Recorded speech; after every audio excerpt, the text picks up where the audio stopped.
अस्सलामुअलैकुम नाज़रीन, मैं मोहम्मद असलम हुसैन सियासत की ख़बरों में आप सबका इस्तकबाल करता हूँ। आज 24 फरवरी 2024 है। इस्लामिक तारीख के हिसाब से आज 13 शाबान 1445 हिजरी है। पेश है आज की कुछ अहम खबरें।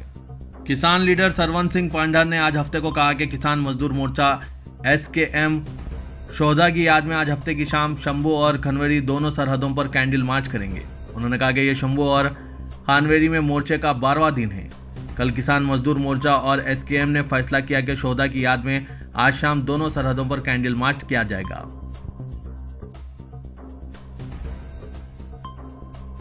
आसाम हुकूमत ने यकसान सिविल कोड की तरफ पहला कदम उठाया है। हिमांता बिस्वा शर्मा हुकूमत ने मुस्लिम मैरिज एंड डाइवोर्स एक्ट 1935 को खत्म करने का फैसला किया है। वज़ीर आला हिमांता बिस्वा शर्मा की सदारत में काबीना की एक मीटिंग मुनक्किद हुई, जिसमें तजवीज़ को मंजूरी दी गई। अब रियासत में तमाम शादियां और तलाक स्पेशल मैरिज एक्ट के तहत होंगी। काबीना की मीटिंग के बाद ब्रीफिंग देते हुए वजीर जयंत मल्ला बोरा ने मीडिया को बताया कि अब मुस्लिम शादी और तलाक से मुतालिक तमाम मामलात को स्पेशल मैरिज एक्ट के तहत हल किया जाएगा। उन्होंने कहा, वज़ीर आला ने हाल ही में कहा था कि हम यकसान सिविल कोड की तरफ बढ़ रहे हैं। इस हवाले से अहम फैसला किया गया है। आसाम मुस्लिम शादी और तलाक एक्ट 1935 को मनसूख कर दिया गया। अब इस एक्ट के तहत किसी भी मुस्लिम शादी या तलाक को रजिस्टर नहीं किया जाएगा। वजीर जयंत मल्ला बोरा ने कहा कि हमारे पास खुसूसी एक्ट है, इसलिए हम चाहते हैं कि तमाम मामलात इस एक्ट के जरिए हल हों। हुजूर अकरम सल्लल्लाहु अलैहि वसल्लम और अम्मा आयशा की शान में गुस्ताखी वाला और मुसलमानों के खिलाफ इश्तिहार अंगेजी के लिए मारूफ दासना मंदिर का पुजारी यति नरसिम्हानंद सरस्वती ने एक वीडियो बयान जारी किया है, जिसमें इसने दारुल देवबंद के गज़वा हिंद के ताल्लुक से कदीम फतवे को बुनियाद बनाकर दारुल देवबंद पर उत्तर प्रदेश के वज़ीर आला योगी आदित्यनाथ से बुलडोजर कार्रवाई का मुतालबा किया। IndiaExpressDaily.com हिंदी पोर्टल की रिपोर्ट के मुताबिक शिव शक्ति धाम दासना के पेट जूनागढ़ अखाड़ा महामंडलेश्वर यति नरसिम्हानंद गिरी ने हिंदू समाज से इसकी संजीदगी को समझने की अपील की। इसका कहना है कि हिंदू समाज गज़वा लफ्ज़ के मायने को समझे। गज़वा का मायना किसी मुल्क या रियासत को सिर्फ फतेह करना नहीं, बल्कि इसका मायना यह है कि इस मुल्क के काफिर और मुशरिकों को वहां से साफ करके कुफ्र और बुत परस्ती को हमेशा के लिए खत्म कर देना है। गज़वा हिंद का मायना हिंदुस्तान को जीतना नहीं, बल्कि यहाँ के सभी काफिरों और मुशरिकों को खत्म करके यहाँ शरीयत को पूरी तरह से नाफिज करना है। यति नरसिम्हानंद ने हिंदुओं को भड़काते हुए मजीद कहा कि दारुल देवबंद ने अपनी फतेह को यकीनी समझते हुए गज़वा हिंद के तस्वुर को कबूल कर लिया है और अब पूरी दुनिया के जिहादी हिंद की सरजमीन को मैदान जंग बनाकर ही दम लेंगे। यति नरसिम्हानंद ने उत्तर प्रदेश हुकूमत से दारुल देवबंद को बुलडोजर से गिरा देने की मांग की है। इसने कहा कि अगर हुकूमत नहीं करेगी तो वरना हिंदू समाज आगे बढ़कर इसे गिरा देगा।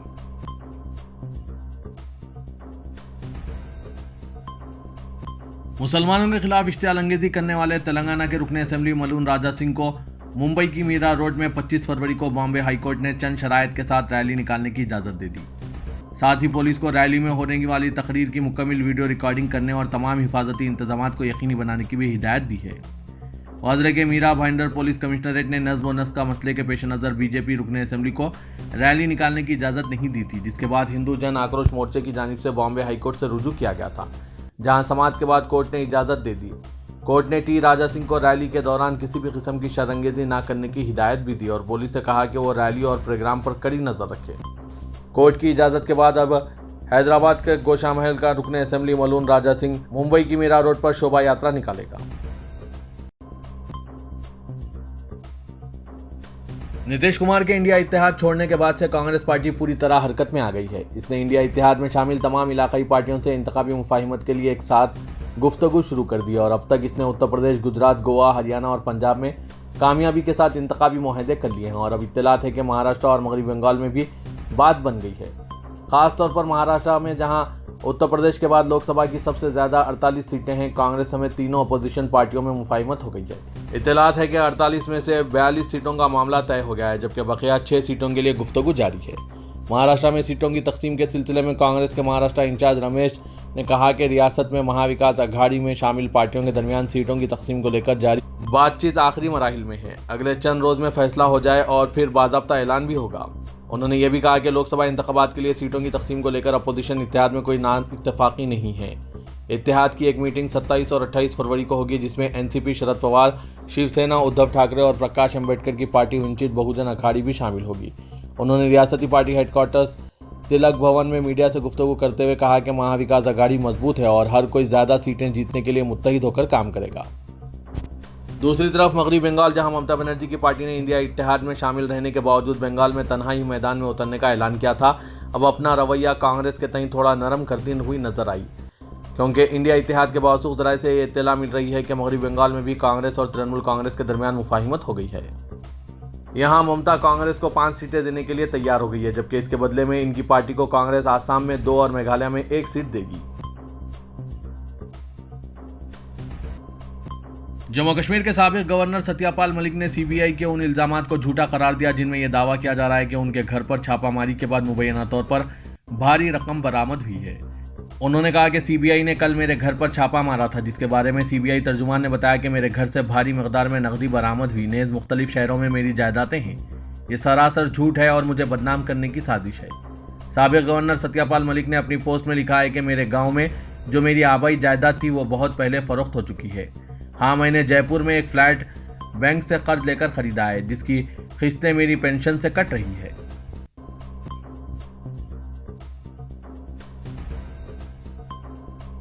लोकसभा इंतखाबात की तारीखों का ऐलान 13 मार्च के बाद किसी भी दिन हो सकता है। इस बारे में इलेक्शन कमीशन के बावसूख जराये का कहना है कि लोकसभा इंतखाबात की तमाम तैयारियां मुकम्मिल हो चुकी है, बस कुछ आखिरी चीजें रह गई है जो अगले चंद दिनों में मुकम्मिल हो जाएंगी। इसके बाद तारीखों का ऐलान हो जाएगा।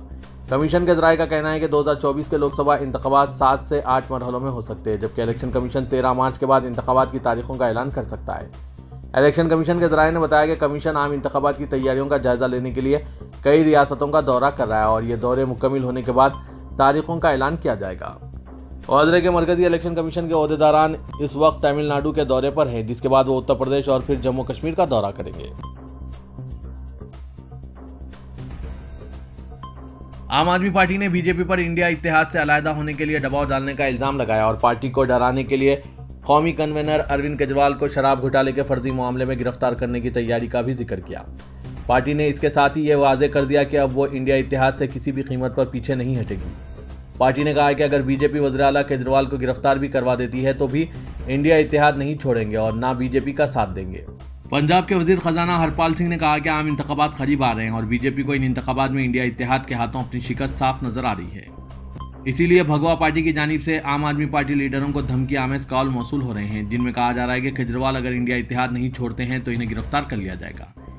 उन्होंने दावा किया कि आम आदमी पार्टी एक आइडियलिस्ट पार्टी है, जिसके आइडियल शोहदा भगत सिंह और डॉक्टर BR अम्बेडकर हैं। इन 2 अफराद की तारीख अगर बीजेपी अच्छी तरह से पढ़ ले तो वो जान जाएगी कि हम धमकियों से नहीं डरते हैं।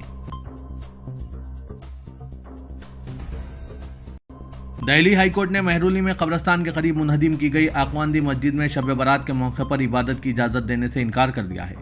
मुसलमानों ने शब बारात के मौके पर यहां इबादत करने की इजाज़त तलब की थी। जस्टिस रोशेंदर करो ने दिल्ली वक्फ बोर्ड की इंतजामी कमेटी की जानिब से दाखिल की गई एक दरख्वास्त को समाअत करते हुए कहा कि अदालत ने इस मुकाम पर जूं का तूं मौक़िफ़ बरकरार रखने की हिदायत दी है। ये मुकाम अब दिल्ली डेवलपमेंट अथॉरिटी के कब्जे में है। मस्जिद कमेटी की जानिब से इनहदाम के मसले पर दाखिल की गई दरख्वास्त के एक हिस्से के तौर पर इबादत की इजाज़त भी तलब की गई थी, जिस पर अदालत कई मरतबा समाअत कर चुकी है। 7 मार्च को इस मुकदमे का फैसला सुनाया जाना है। जज ने कहा कि इस मौके पर अदालत ऐसी कोई हिदायत जारी करना नहीं चाहती। अदालत ने दरख्वास्त को मुस्तरद कर दिया। आखवंदी मस्जिद के बारे में बताया जाता है कि यह 600 साल कदीम है। इसके साथ साथ बहरुल उलूम मदरसे को भी DDA ने 30 जनवरी को गैर कानूनी ढांचा करार देते हुए मुनहदिम कर दिया था। दरख्वास्त गुजार के वकील ने बताया कि मुसलमान जिनके रिश्तेदार करीबी कब्रिस्तान में मदफून हैं, इन्हें शब बारात के मौके पर कब्रिस्तान में ज़ियारत की इजाज़त दी जाए। उन्होंने कहा कि मस्जिद कई सदियों पुरानी थी और वहाँ कई बरसों तक इबादत होती रही है। इसके साथ मुतसिल कब्रिस्तान में भी तदफीन की जाती रही है। मुकामी अफराद अपने रिश्तेदारों को यहीं दफन करते आ रहे हैं। 5 फरवरी को हाईकोर्ट ने DDA को हिदायत दी थी कि वो इस मुकाम पर मौक़िफ़ का जूं का तूं रखें जहाँ मस्जिद खड़ी थी। दरख्वास्त गुजार कमेटी का कहना है कि मस्जिद का इनहदाम गैर कानूनी है। DDA ने हाईकोर्ट में इस बुनियाद पर अपनी कार्रवाई का दिफा किया और 4 जनवरी को इसकी मजहबी कमेटी की सिफारिश पर इनहदामी कार्रवाई अंजाम दी गई।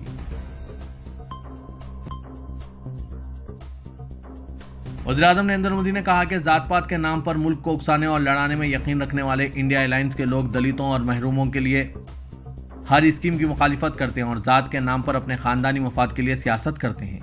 गोवर्धनपुर में वाक़ श्री गुरु रविदास धर्मस्थली मंदिर में दर्शन और पूजा के बाद इनके 647वें यौम पैदाइश की तकरीबात से खिताब करते हुए मोदी ने कहा कि संत रविदास कहते हैं कि अक्सर लोग जात पात के निज़ाम में उलझते और उलझाते रहते हैं।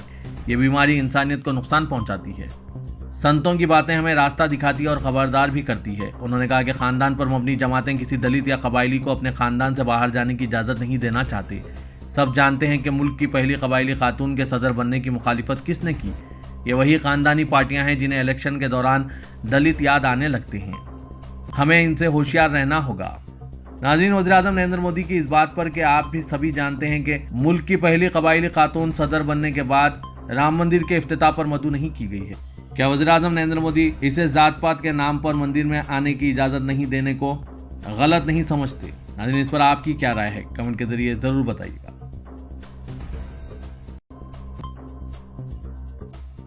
तेलंगाना के वज़ीर आला रेवंत रेड्डी ने 27 फरवरी से सफ़ेद राशन कार्ड रखने वालों के लिए 200 यूनिट मुफ्त बरकी और 500 रुपये में गैस सिलेंडर की स्कीम शुरू करने का ऐलान किया है। मेडारम में कबायलियों की सबसे बड़ी यात्रा के दर्शन के बाद मीडिया के नुमाइंदों से बात करते हुए चीफ मिनिस्टर ने कहा कि समक्का सारानामा के आशीर्वाद से तेलंगाना में इंदिरा राज कायम हुआ है। कांग्रेस पार्टी ने अवाम से जिन 6 जमानतों का वादा किया था, इनमें मजीद 2 जमानतों पर 27 फरवरी से अमलावरी होगी, जिनमें 500 रुपये में गैस सिलेंडर और 200 यूनिट मुफ्त बरकी शामिल रहेगी। इस स्कीम के आगाज के मौके पर कुल हिंद कांग्रेस कमेटी की जनरल सेक्रेटरी प्रियंका गांधी मेहमान खुसूसी होंगी। रेवंत रेड्डी ने कहा कि रियासत में माली बहरान के बावजूद इनकी हुकूमत अवामी मसाइल को हल कर रही है। अब तक कांग्रेस ने 6 जमानतों में ख्वातीन को बसों में मुफ्त सफर की सहूलत और राजीव आरोग्यश्री स्कीम के इलाज की हद को 5 लाख रुपए से बढ़ाकर 10 लाख रुपए कर दिया है। उन्होंने कहा कि इंतखाबात में अवाम से किए गए हर एक वादे को पूरा किया जाएगा। तेलंगाना हुकूमत ने चंद IAS ओहदेदारों के तबादले कर दिए हैं। शेख रिजवान बादशाह को जिला जनगांव का कलेक्टर मुकर्रर किया गया है, जबकि महकमा आबपाशी के स्पेशल सेक्रेटरी की हैसियत से सीनियर IAS ओहदेदार प्रशांत जेवन पाटिल का तकर्रुर किया गया।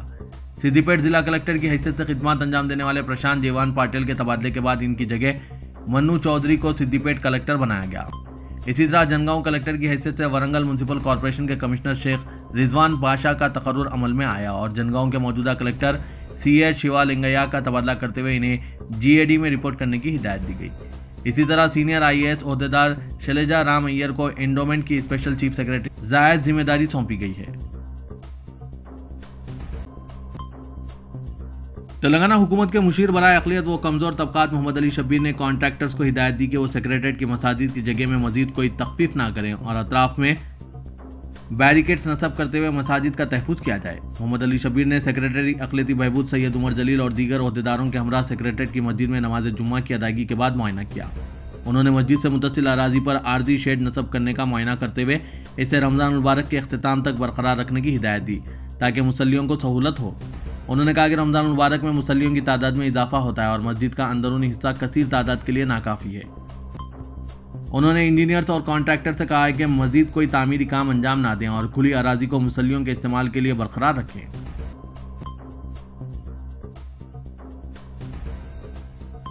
तेलंगाना के director general police Ravi Gupta ने कहा है कि पुलिस तहकीकात के दौरान मुकदमात की यकसुई में पुलिस के कुत्तों का अहम रोल है। मोइनाबाद में वाक़ इंटीग्रेटेड इंटेलिजेंस ट्रेनिंग एकेडमी में 23वें police dog passing out parade मुनक़िद हुई, जिसमें DGP ने मेहमान खुसूसी की हैसियत से शिरकत की। उन्होंने अपने खिताब में कहा कि कई मुकदमात में तहकीकात के दौरान मुलजिमीन की गिरफ्तारी में पुलिस डॉग्स का अहम रोल रहा है। उन्होंने बताया कि IIAT में जो तरबियत फराहम की जा रही है वो मुल्क भर में मिसाली है। मुख्तलिफ रियासतों के पुलिस ओहदेदार अपनी रियासतों के कुत्तों को यहाँ ट्रेनिंग दिलवाने के ख्वाहिशमंद है। ताहाल बाज़ रियासतों के कुत्तों को IITA में ट्रेनिंग दी गई है। इस मौके पर पुलिस के दीगर ओहदेदारान भी मौजूद थे। शहर हैदराबाद के संतोष नगर इलाके में वाक़ एक कॉलेज में नमाज की अदायगी से रोकने पर तालिबात ने अहाते कॉलेज में एहतजाज किया। ज़राए के मुताबिक संतोष नगर IAS सदन पर वाक़ KV रंगारेड्डी कॉलेज में बाज़ तालिबात नमाज अदा कर रही थी, जिस पर कॉलेज के जिम्मेदारों ने इनको तलब किया और नमाज की अदायगी पर इनकी सरजनिश की और इनके साथ बदसलूकी की गई। हालांकि ये तालिबात खाने के वक्फे के दौरान नमाज अदा कर रहे थे। इंतजामिया के इस रवैये पर बरहम तालिबात ने एहतजाज करते हुए नमाज की इजाज़त देने का मुतालबा करते हुए नारे लगाए। तालिबात के एहतजाज के वीडियो सोशल मीडिया पर वायरल हो गए। ज़राए से मालूम हुआ है कि नमाज की अदायगी पर कॉलेज से निकाल देने की भी तालिबात को धमकी दी गई। इस दौरान कॉलेज के एक जिम्मेदार ने मीडिया से बात करते हुए कहा कि तालीमी इदारों में किसी भी तरह मजहबी सरगर्मियों की इजाज़त नहीं है। स्टाफ में शामिल 20 अरकान भी कॉलेज में नमाज अदा नहीं करते, बल्कि वो घर जाकर नमाज पढ़ते हैं। गुज़रे के चंद माह कबल भी इस तालीमी इदारे में स्कार्फ पहनकर तालिबात को इम्तिहान लिखने से रोक दिया गया था। आज के वाक़े के बाद शहरियों में बरहमी की लहर दौड़ गई और उन्होंने तालिबात के एहतजाज के वीडियोस कमिश्नर पुलिस हैदराबाद, मुताल्लिका डीसीपीज और चीफ मिनिस्टर तेलंगाना को ट्वीट करते हुए कॉलेज इंतजामिया के खिलाफ सख्त कार्रवाई करने का मुतालबा किया। नाज़रीन, अब शहर हैदराबाद में भी मुस्लिम लड़कियों के लिए अलहदा तालीमी इदारे कायम करने की ज़रूरत ज़्यादा हो गई है। इस पर आपकी क्या राय है? कमेंट के जरिए ज़रूर बताइएगा।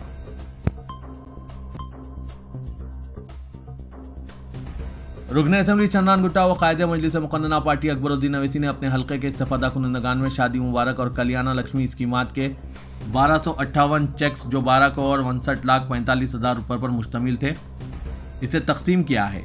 वाज़ह के शादी मुबारक और कल्याण लक्ष्मी स्कीमात के तहत जो फंड दिए जाते हैं वो हुकूमत की जानिब से दिए जाते हैं, जिसे सिर्फ रुकन असम्बली तकसीम करते हैं।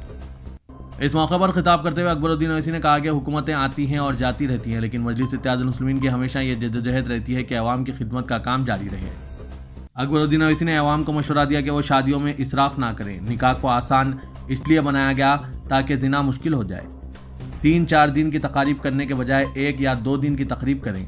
शादी खानों पर भी लाखों रुपए खर्च करने से इज्तनाब किया जाए। अकबरुद्दीन अवैसी ने कहा कि जहेज की लानत को भी खत्म करना जरूरी हो गया है। उन्होंने बताया कि हमें अपने नौजवानों को तालीम की तरफ रागिब करना जरूरी है। मजलिस के फ्लोर लीडर ने बताया कि चेक्स की तकसीम के लिए हुकूमत की जानिब से फंक्शन हॉल फराहम किया जाता है तो किराया भी हुकूमत अदा करती है, लेकिन उन्होंने फातिमा अवैसी केजी ता पीजी कैंप्स में तकरीब इसलिए रखी है ताकि लोग इस इमारत का मुशाहिदा करें और देखें कि इनके इत्तेहाद की ताकत के बल पर इस अजीम इमारत में तालीम का किस तरह इंतजाम किया गया है। अकबरुद्दीन अवैसी ने अवाम से अपील की कि शादियों के बजाय बच्चों की तालीम पर रकम खर्च की जाए।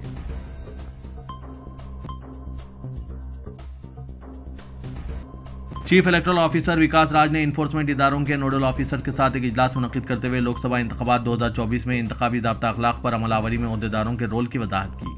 विकास राज ने सरकारी इदारों को मशवरा दिया कि वो इंतखाबी मुहिम के दौरान दौलत, शराब और दीगर अशिया की मुंतकली को रोकने के लिए इक़दाम करें। शराब और ड्रग्स की दीगर रियासतों से मुंतकली रोकने के लिए सरहदी इलाकों में चौकसी अख्तियार की जाए। उन्होंने लोकसभा इंतखाबात के सिलसिले में कानून नाफिज करने वाले इदारों को एक्शन प्लान तैयार करना चाहिए ताकि ज़ाब्ता अखलाक पर मौसर अंदाज में अमल किया जा सके।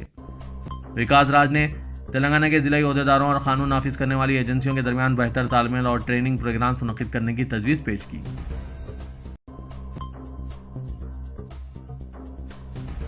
हैदराबाद पुलिस की शी टीम ने तफरी गाहों पर बेहुदा हरकतों के खिलाफ कार्रवाई करते हुए 12 नौजवानों को सजा और जुर्माना आयद किया। एक प्रेस नोट के मुताबिक हैदराबाद की शी टीम ने तफरी व अवामी मुकामात पर बड़े पैमाने पर कार्रवाई करते हुए बेहुदा हरकतों में मसरूफ नौजवान लड़के और लड़कियों के खिलाफ कार्रवाई की है। इसके अलावा तफरी मुकामात, पार्क्स और दीगर आम मुकामात पर अखलाकसोज सरगर्मियां ममनू हैं। हैदराबाद पुलिस की शी टीम ने 12 नौजवानों के खिलाफ दफा 70B सी पैक्ट के तहत कार्रवाई की और इन्हें 50 रुपये जुर्माना आयद किया, जबकि 2 अफराद के खिलाफ 290 IPC 70B 178 CP एक्ट के तहत कार्रवाई की गई। इन्हें फीकस 1250 रुपये जुर्माना आयद किया गया और पुलिस बेहुदा हरकतें करने वालों की वीडियो सबूत के लिए तैयार कर रही है ताकि इनके खिलाफ सबूत रखा जाए। नौजवान जोड़े होशियार हो जाए, इस तरह की हरकतों से बाज आ जाए, क्योंकि अब पुलिस आप पर नजर रखी हुई है। नाज़रीन, पुलिस की इस कार्रवाई पर आपकी क्या राय है? कमेंट के जरिए जरूर बताइएगा।